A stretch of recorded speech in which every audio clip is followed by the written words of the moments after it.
আজকে হচ্ছে আমাদের ভাই শরীফ ওসমান হাজির জন্য দোয়া চাই। আর তরুণ প্রজন্ম তারা মূলত রাজপথে নেমেছিল জীবন দেওয়ার জন্যই বা দেশটা পরিবর্তনের জন্য। ওই লক্ষ্যেই আমরা মাঠে আসি এবং ইনশাআল্লাহ আমরা যতদিন আছি হয় আমরা শহীদ হব, নাইলে দেশের জন্য কাজ করব। এই চেষ্টাটা আমরা করতে চাই। তরুণ প্রজন্ম সবসময় মাঠে আছে।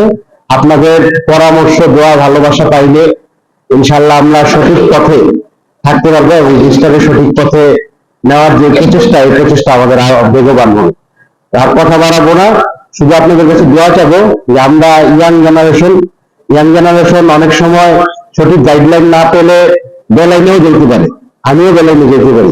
আপনারা মুরব্বীরা, আপনারা আলেম সমাজ, আপনারা এলাকার মুরব্বীরা যদি আমাদের সঠিক গাইডলাইন দেন, আমাদের পরামর্শ দেন, ভালোবাসা আমাদের বুদ্ধি দেন, ইনশাআল্লাহ আমরা পুরো সমাজকে সাথে নিয়ে দেশটাকে সামনের দিকে নিতে পারবো ইনশাআল্লাহ।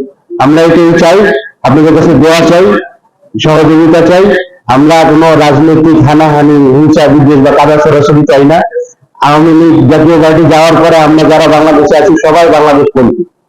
এখানে আমরা নিজেদের মধ্যে কাদা সরাসরি চাই না, আমরা চাই দেশটা সামনের দিকে আগা। আপনি আবারও দোয়া চাই। আমাকে একটু সুযোগ দেওয়ার জন্য ধন্যবাদ। আসসালামু আলাইকুম।